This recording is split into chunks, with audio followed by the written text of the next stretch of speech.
Bien le bonjour, j'espère que tu vas bien. Toi qui viens de cliquer sur cette vidéo dont tu connais d'ores et déjà le titre, je ne te ferai donc pas tergiverser plus longtemps. Voici sans plus attendre comment mettre fin au capitalisme par la non-violence. Alors, tu l'auras compris, je pars de deux principaux postulats que sont, dans un premier temps, qu'il faut mettre un terme à ce système délétère, mortifère qui nuit à la qualité de l'air et celle de la vie des animaux sur Terre, dont l'être humain est un de ces animaux, même s'il n'ose pas trop se qualifier de la sorte, et deuxièmement, qu'un des procédés pour y parvenir, même si ce n'est pas forcément le plus approprié au vu de l'urgence qu'il nous incombe de réaliser, on a quand même très peu de temps pour agir, tout dépendant de ce que l'on souhaite préserver. Il n'est jamais trop tard en soi, mais qu'un de ces moyens pour y parvenir à la mise à terme du capitalisme sauvage, c'est la non-violence. Non-violence ainsi que capitalisme qu'il me faudra définir. Et puis, ce que je vous dirais également en préambule, bien sûr, c'est que je ne suis qu'un individu lambda qui ne cherche en aucun cas à imposer sa pensée, mais ceci est avant tout un outil de réflexion subjectif et non objectif, dont il vous revient de décider quoi faire, mais ne voyez pas cela comme étant quelque chose de coulé dans le béton. Je peux très bien, suite à cela, changer d'avis, peut-être même ne pas poster cette vidéo si le cœur ne m'en dit pas que je trouve que ce n'est pas assez correct ou peu importe. Donc ceci est évidemment subjectif, faites-en ce que vous voulez, mais ne prenez pas cela pour acquis. Comparez mes dires avec ceux d'autres personnes, et puis bonne révolution. Donc, capitalisme non-violence qu'il me faut bien sûr définir.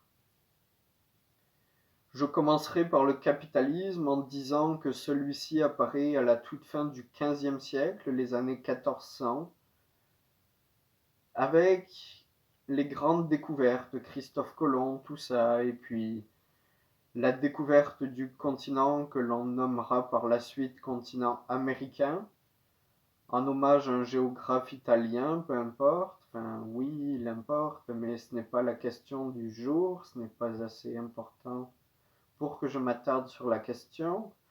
Le capitalisme, donc, qui repose sur l'exploitation des ressources humaines et naturelles. Naturelles, c'est visible, humaines aussi, bien sûr, parce que, ayant vidé le continent, les territoires où s'épanouissaient des populations autochtones, les Premières Nations qui furent décimées par l'arrivée des Blancs, des Européens. Suite à leur éradication, il y aura ce qu'on appelle le commerce triangulaire, la traite négrière. Que sont donc des ficelles, comme je pourrais dire, employées par le capitalisme, des cartes employées par le capitalisme pour construire sa richesse qui est celle que l'on connaît aujourd'hui, même si celle-ci est probablement en train d'arriver à un terme. Donc le capitalisme apparaît 2 siècles environ, même 3, 2 et demi on va dire, avant les dites démocraties fondatrices, que l'on doit aux philosophes des Lumières, des nobles qui se firent nommer démocrates par l'élite monarchique, bien que eux-mêmes rejetaient cette appellation et qu'ils préféraient opter pour celle de républicains. Je ne prends pas le temps de féminiser car cela n'a pas forcément lieu d'être à cette époque-là, époque du XVIIIe siècle et non celle du XXIe où l'on est dorénavant. Donc, si je prends le temps de vous regarder ou de regarder le paysage plutôt que la noirceur de mon cerveau, le capitalisme apparaît avant les dites démocraties fondatrices. Ces mythes étaient d'ores et déjà là avant que de nouveaux mythes, que sont ceux des droits, droits universels de l'homme, avec un grand H, dans lequel on est supposé inclure la femme, mais aussi bien nommer la femme aussi, car il n'y a pas lieu de l'exclure. Ces droits-là qui nous ont été conférés au XVIIIe siècle suite à des révolutions, encore une fois, dites fondatrices, eh bien, cela ne l'était pas tant que ça, étant donné que le système parlementariste apparaît dès le XIe siècle et que ce n'est en aucun cas une invention moderne. Les démocraties aujourd'hui sont loin d'en être. Ce n'est pas en votant tous les 4 ou 5 ans que l'on exerce un quelconque pouvoir démocratique. Mais voilà, je reparlerai éventuellement de la démocratie dans une autre vidéo ou un autre texte, ou peu importe.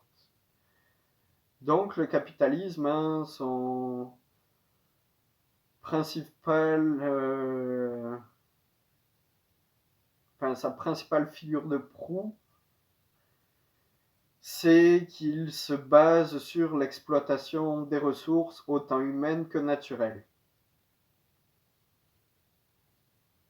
Il y a eu différentes ères industrielles qui se sont succédées depuis ce temps-là, et des mythes qui ont perduré, qui se sont accentués, jusqu'à donner sa forme la plus évoluée ou la plus archaïque, qui est le néolibéralisme qui apparaît dans les années 70, premièrement en Amérique du Sud, suite à des expériences avec l'école économique de Chicago. Je ne rentrerai pas dans les détails, mais cela vient à s'implanter peu à peu dans les pays dits riches, développés, et puis un système global s'instaure. Donc, ce système global repose encore une fois sur l'exploitation des ressources naturelles et humaines, bien que l'on puisse inclure l'humain dans le naturel et juste parler d'exploitation naturelle et non de bouleversements naturels qui sont la conséquence de cette exploitation à outrance.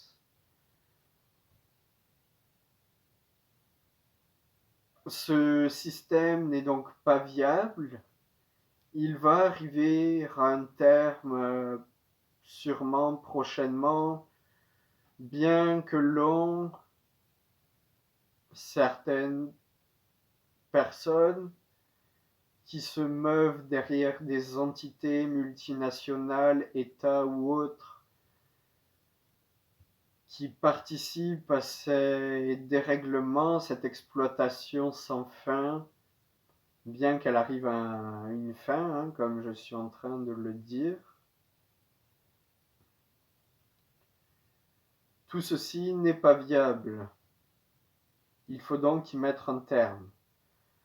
Un de ces moyens, je le disais plus tôt, ce serait la non-violence, le moyen le plus souhaitable d'y arriver, étant donné que la vie est déjà menacée, qu'il s'agit aujourd'hui de la faire s'épanouir, plutôt que de continuer à la faire souffrir.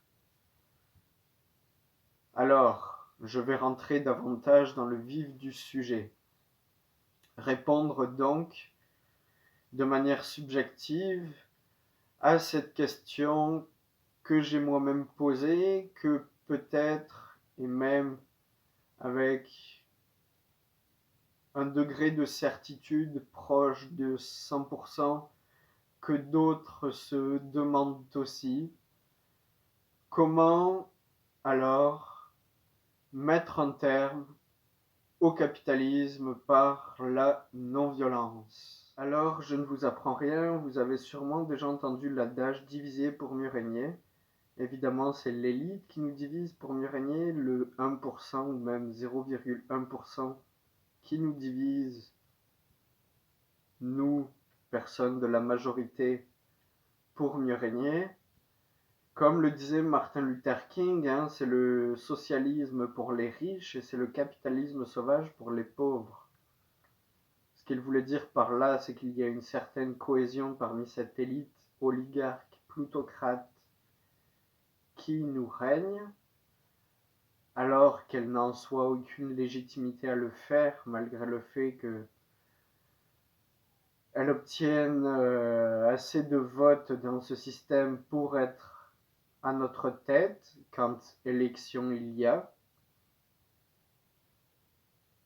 Donc, une des particularités de ce système également, c'est que l'élite oligarque plutocrate qui règne donc par ses capitaux financiers traverse les frontières qui nous régissent. Frontières qui n'ont pas non plus lieu d'être, ils en sont la démonstration. Je ne prends une fois de plus pas le temps de féminiser car ce sont majoritairement des hommes. Donc, cette élite nous divise afin de mieux régner. Une des solutions, comme le disait Pierre Kropotkin, c'est l'entraide, c'est de nous entraider, de faire preuve de solidarité entre nous, qui aujourd'hui sommes dans une période de cristallisation des opinions. C'était le titre d'un livre d'Édouard Bernays, dans lequel je n'explorerai pas la moindre information. Mais voilà, donc une des solutions éventuelles, c'est de renforcer cette cohésion entre nous, de faire preuve de solidarité, comme je le disais, en particulier en faisant valoir nos droits, droits que l'on a et que l'on a reçus à notre naissance, peu importe le lieu où l'on est né, ceci depuis 1948, étant reconnu par l'Organisation des Nations Unies, l'ONU. Donc, que l'on soit né au Bangladesh ou au Canada, cela, a priori, ne devrait pas faire de différence quant aux droits. Pourtant, on voit bien que ceux-ci ne sont pas respectés, même pas du tout. Même dans les pays dits développés où l'indice de développement humain, l'IDH, est assez élevé, où la qualité de vie est supposée être bonne, nos droits fondamentaux ne sont pas respectés. Donc, alors là, je vais prendre un petit raccourci personnel. Il y a quelque temps, et je ne l'ai toujours pas fait, ça pourrait se faire éventuellement un jour, avec une forme de consensus avec d'autres personnes. Mais bref, je souhaitais démarrer une organisation, un groupe, qui se serait appelé GARD, un acronyme pour Groupe d'action pour la reconnaissance des droits. Ce qu'il faut, c'est faire des recours collectifs. En France, le gouvernement, suite à l'initiative du siècle, a été reconnu coupable d'inaction climatique. En Allemagne, c'est à peu près similaire depuis 2021. Donc, nous avons des recours grâce à ces fameux droits. Éventuellement, et même idéalement, il faut les faire valoir à plusieurs plutôt que seuls pour avoir davantage de pouvoir.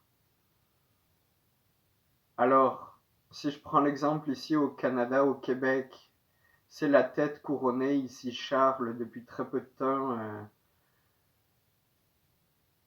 qui est l'autorité morale, le citoyen ou la citoyenne lambda n'ayant pas euh, de droit moral. Ce n'est pas en son pouvoir au citoyen de pouvoir questionner la moralité d'une politique ou une autre, mais l'on a droit de faire circuler des pétitions qui peuvent demander, par exemple, hein, c'était une pétition justement, hein, l'initiative du siècle au tout début, qui a récolté plus de 2,3 millions de signatures en très peu de temps, en un mois, c'était un record. Donc, suite à cette pétition, ça a donné lieu à une rencontre avec Cyril Dion et puis d'autres personnalités, une rencontre avec Emmanuel Macron, et puis ça a donné lieu à des mouvements démocratiques pour... là tout de suite je me souviens plus du terme, mais je pourrais vous le mettre dans la description si j'y pense. C'était un exercice démocratique où des individus ont été tirés au sort pour faire des propositions au niveau du climat, des propositions politiques donc à faire au président Macron qui a été réélu, comme vous le savez, même s'il n'est pas beaucoup apprécié, mais ce n'est pas le sujet. Donc, première solution éventuelle que je vois, faire valoir nos droits de manière collective.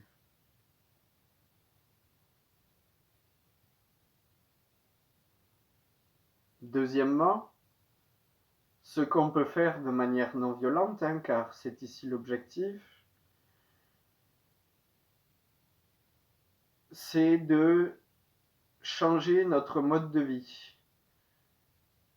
Je pense personnellement que la majorité, une grande majorité des individus se rendent compte et savent qu'il y a des bouleversements au niveau naturel, autant encore une fois au niveau humain que naturel, les habitats à proprement parler qui sont détruits, je le répète, par ces machines de destruction massive de la vie.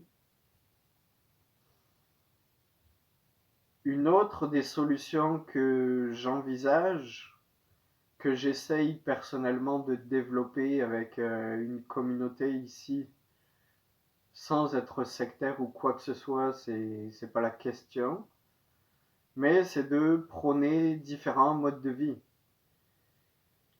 Le problème avec ce que je disais, comme quoi la majorité aujourd'hui des gens sont conscients et connaissent, ont entendu parler des changements climatiques, qui est un terme qui peut porter à confusion. Je reviendrai là-dessus plus tard dans une prochaine vidéo. C'est que on est tellement pris, engagé dans ce mode de vie capitaliste que l'on ne sait plus comment en sortir. On est dans un quotidien engageant où cela nécessite de nous que l'on aille travailler pour gagner notre croûte, notre pain.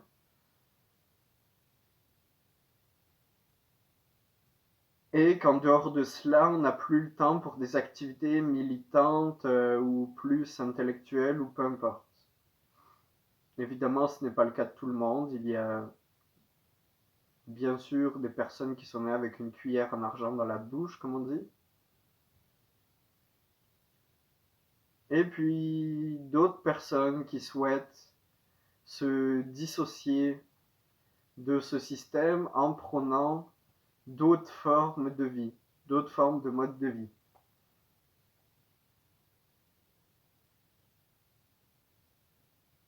D'autres formes, évidemment, de formes de vie qui sont en lien davantage avec la nature, comme pouvaient l'être les populations autochtones jusqu'à il n'y a pas si longtemps. C'est très récent, l'établissement de ces pays-là en Amérique, que l'on appelle parfois Nouveau Monde, sans même prendre en considération tout ce qu'ont pu vivre les populations autochtones sur ces territoires, que l'on ne prend même plus le temps de respecter car ils représentent une faible minorité de la population, environ 2%.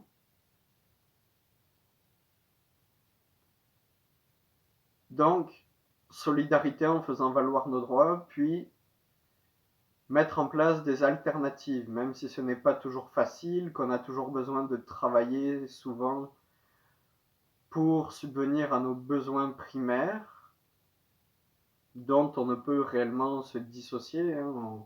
On a besoin de manger, de dormir, de boire, tout cela. On a même des besoins qui sont considérés comme essentiels, avec le PAGIEP, pardon.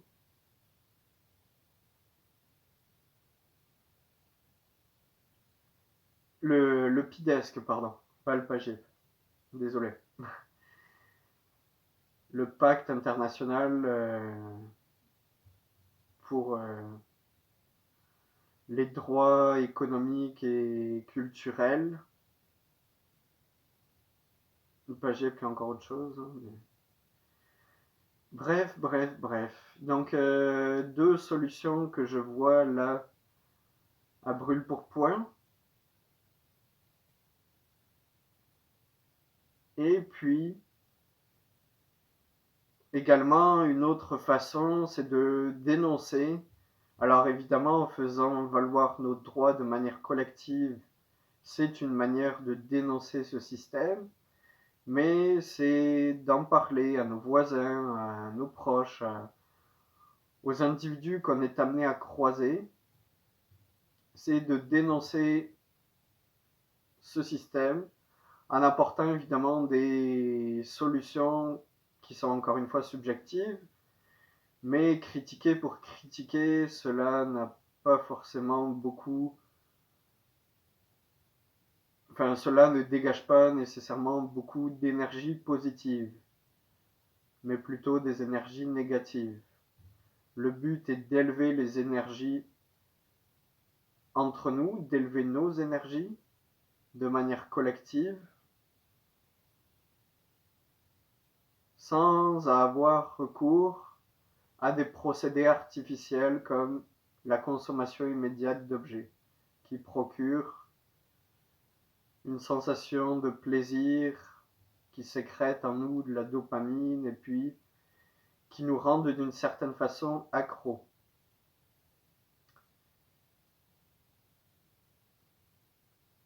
Alors, comme je vous le disais, ceci est très subjectif et n'a aucune prétention à être une solution clé en main pour mettre fin au capitalisme par la non-violence.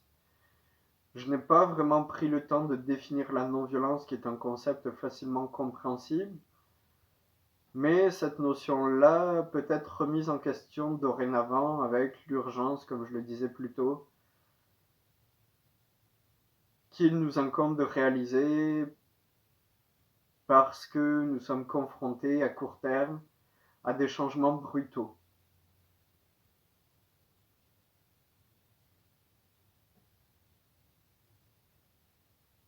Un des moyens, c'est de, bon, comme je le disais, prôner des alternatives, et puis chaque alternative va être propre à chacune et chacun, mais c'est peut-être de s'éloigner petit à petit des objets artificiels comme l'argent, puis revenir à des choses plus terre à terre, comme le fait de planter ses fruits et légumes dans une serre ou autre, libre à chacun. de faire des grèves, de manifester, faire des blocages.